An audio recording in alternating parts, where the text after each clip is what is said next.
just said?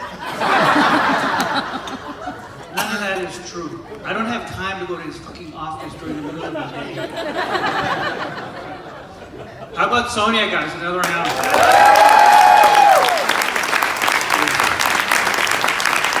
Listen, these guys are professionals.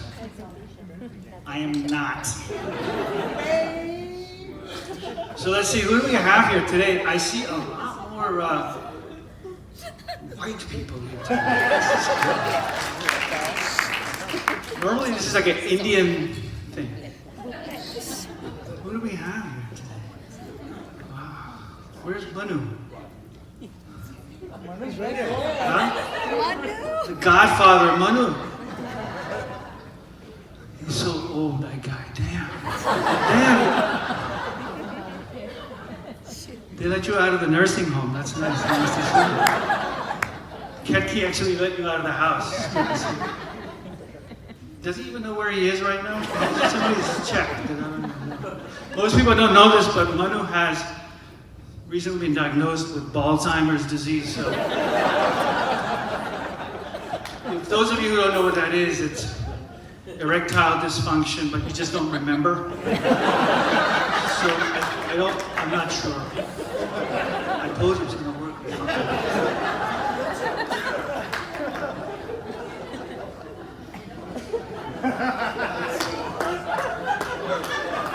That's cute. It was Ravi. He's here today, ladies and gentlemen. Ravi.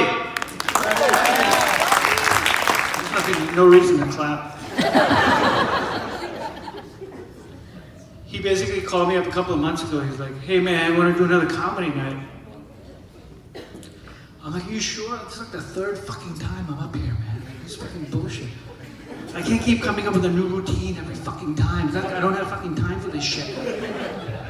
So I'm not gonna do it. Get some other fucking comedian." But then I was like, you know what? Fine, I'll do it. If you suck my dick. So here I am.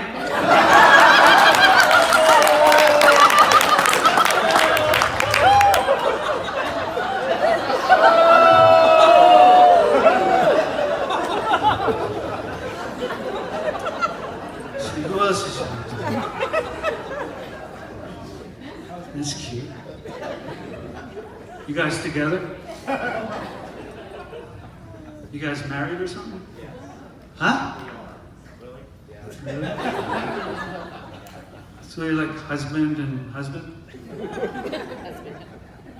Hey, I'm trying to be progressive, okay? It's okay now for that shit. Back in the 80s when I grew up, this was not normal. This is nice to see. A couple of middle-aged gay men sitting together. It's nice. I'm just trying to understand. That's all. I just want to know which one is the husband. Like, how does that work?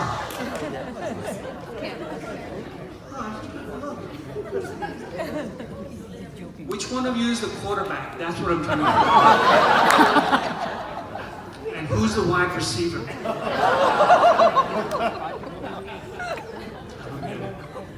Look, I'm trying to get with the times, but it's not easy. I grew up in the 80s. How many people grew up in the 80s? This whole gay, transgender shit, I don't get it. It's all like politically correct shit. I don't understand any of it. If you're born and you got 2 ball sacks, you're a dude. If you don't have ball sacks, you're not a dude, you're a woman. So I'm trying to be, understanding of all of this. It's really beautiful to see. Back in the 80s, if somebody said to you, "Hey, I blew my tranny,"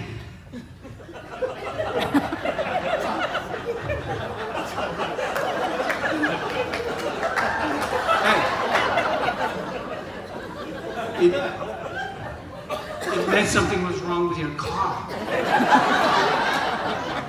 Not today. Now I gotta be all careful.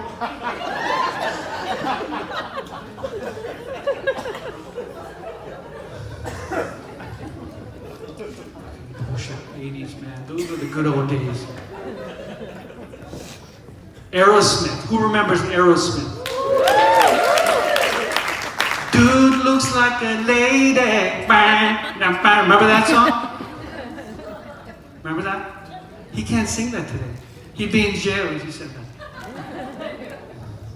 There's like 42 sexes now. I have no idea. What is a pangender? No clue. Does anybody know? Any of the millennials here? I see some millennials. It's like snowflakes up in here. I'm gonna make you guys melt by the time I'm done. I'm old school comedy, old school. I said, I grew up in the 80s, what are you gonna do? Today things are different. I'm trying to understand this world. I don't think I fit in anymore. I just turned 50. Yeah. The sexiest man alive, John Legend, 2019. Fuck, have you seen this? America! I'm way sexier than that shit.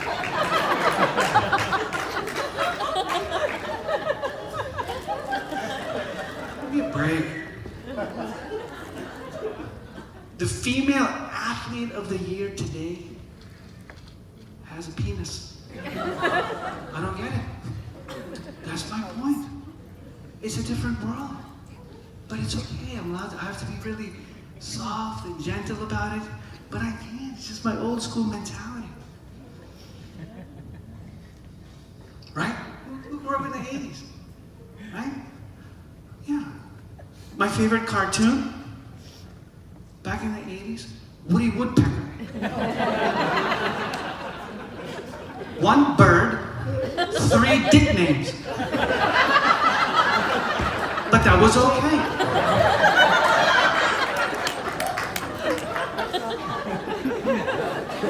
I don't know what I can say now. If you have a friend named Richard and he sent you pictures back in the 80s, it was fine. Today, Richard can't send you any pictures of himself. It's a dick pic. You can't get a dick pic. You will get arrested. Or I don't know what will happen to you, but some bad shit's gonna happen. Yeah, I don't get the 80s, man. We had some good music. Pedophilia was fine. Sting told us. Right? Do you remember that song? Wet bus stop, she's waiting. My car is warm and dry. She's 14, he was the teacher. And it was Sting. And it was okay because it was sanctioned by the police.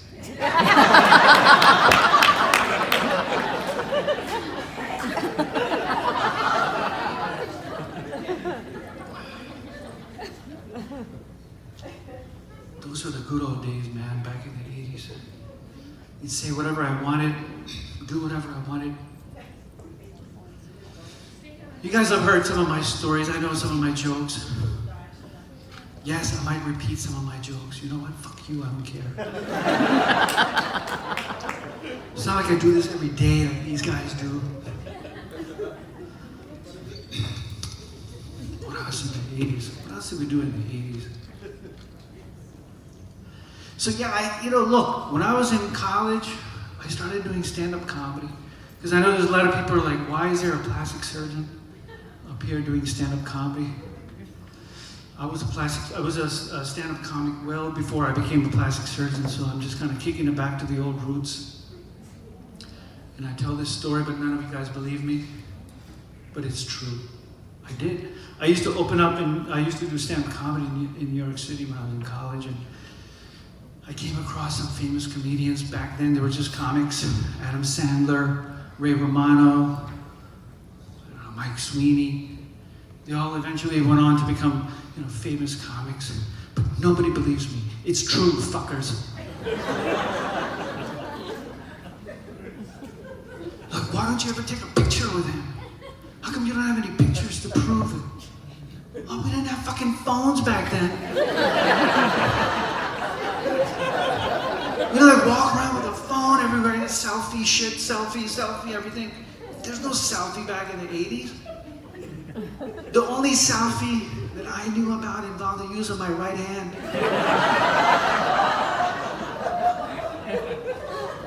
What? Oh, you didn't do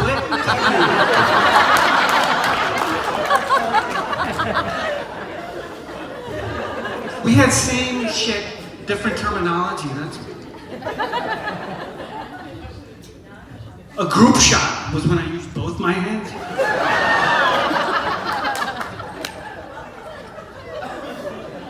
A photobomb was when I was done with my selfie stick.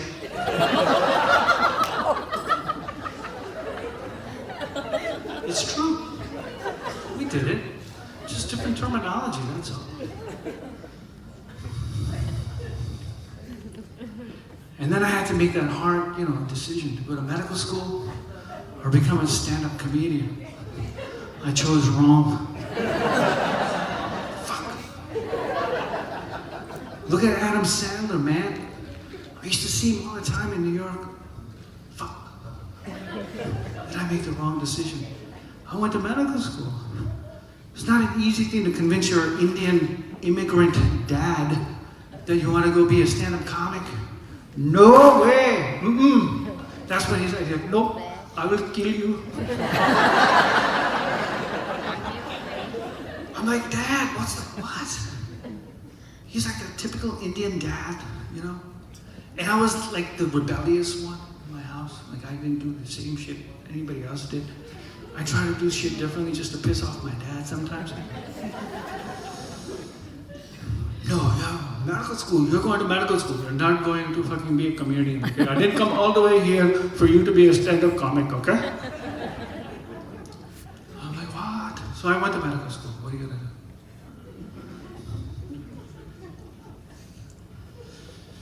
But yeah, my dad was crazy, my dad. Here comes a cow droop, you fucker.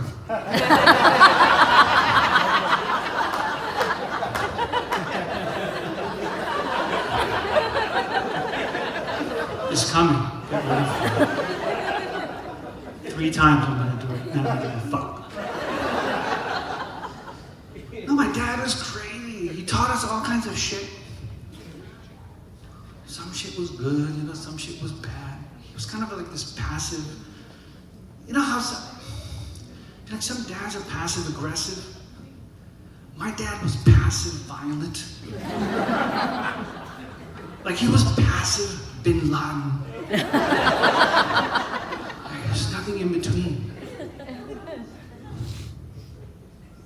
He taught us, he said, son, we're from India.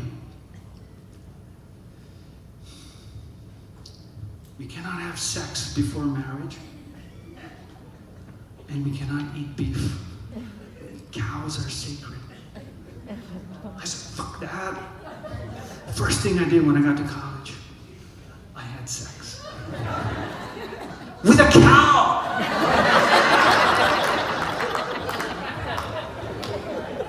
Yeah, I fucked a cow.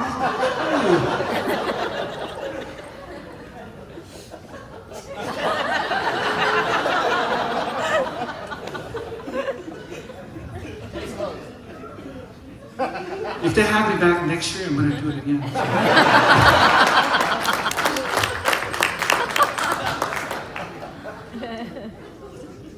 I did that joke first time in Boston. You're going to meet Mark, my buddy Mark, in a second. Mark and I used to do stand-up up in Boston. And it killed because it was in front of all like white, waspy, South Boston, Irish. And it killed. I do that in front of Indian audiences and they want to kill me.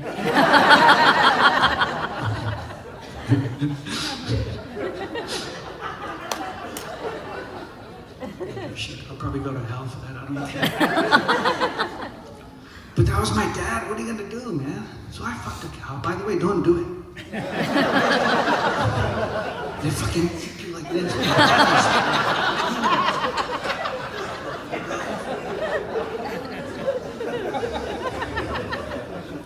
My dad was crazy. He was like, He was anti-guns, but he was pro bow and arrow. Yeah. We had a bow and arrow in our house as our defense. I'm like, against what? Fucking Bambi's gonna break into the house? I mean, what are we doing with a bow and arrow? My dad's like, look, Rama and Lakshman, they always have a... The fuck? Like, that didn't work out for him too well. They still fucking kidnapped his wife.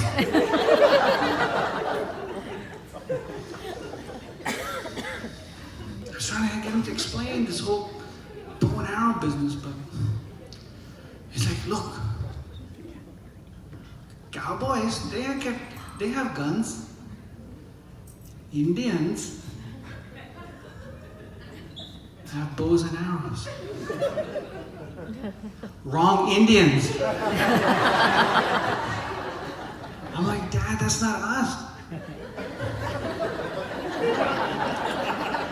guys are a little bit too advanced. I know this crowd over here doesn't get it.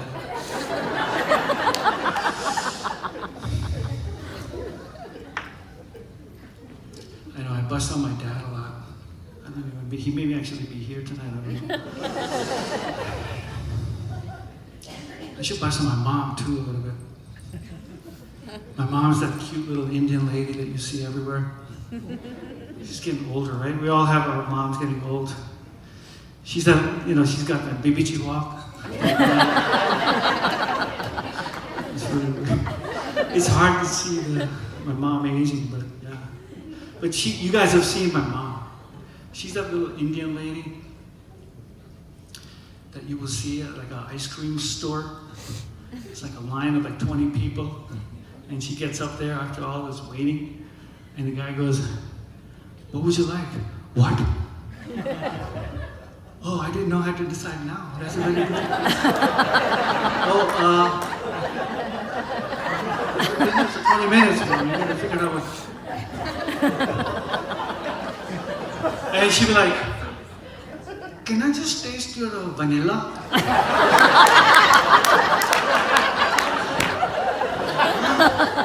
Fuck, there's like 50 people in here. I'll take the chocolate.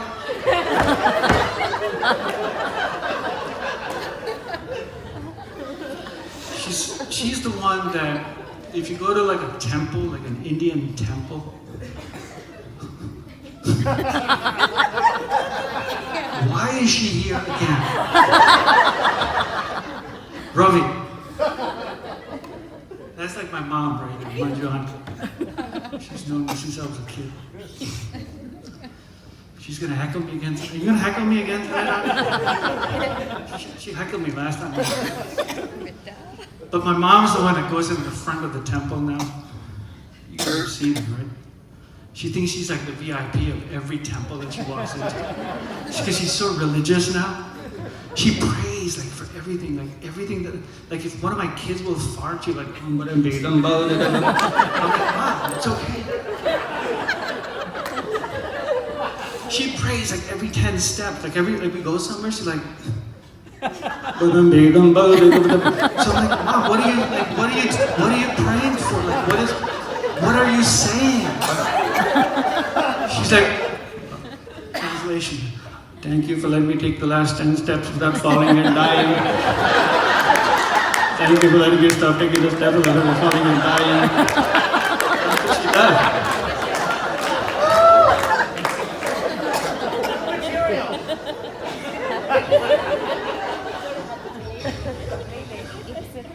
But she's cute though. She'll go right in front of the temple, like right in front of the whole thing. And the priest, the Indian priest is like doing his thing. And she will actually correct him. I didn't even know she spoke Sanskrit.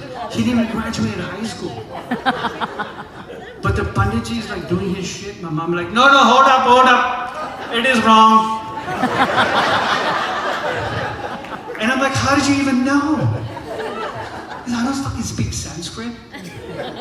My mom the Pandit is like, Badam Vedam Bau, my mom's like, no, it is not Kadam Vedam, it is Kadam Badam.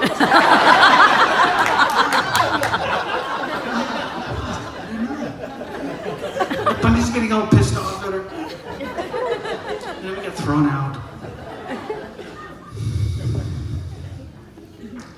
That's my mom, though. We love our mom.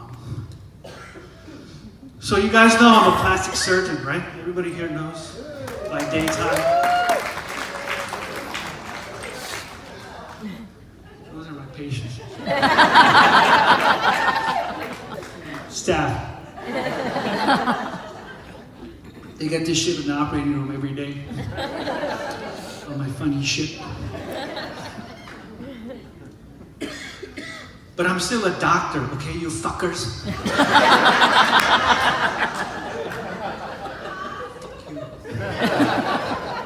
What do you do?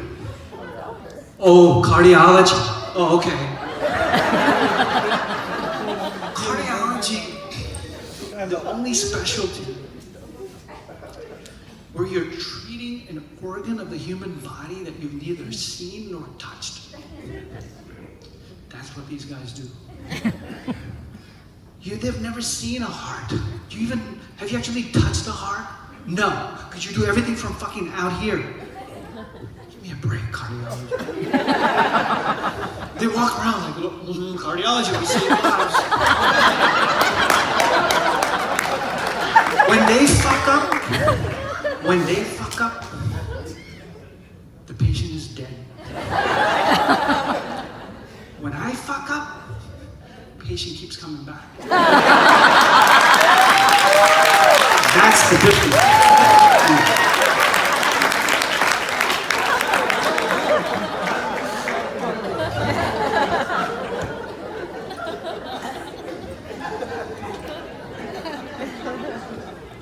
I recently went to India.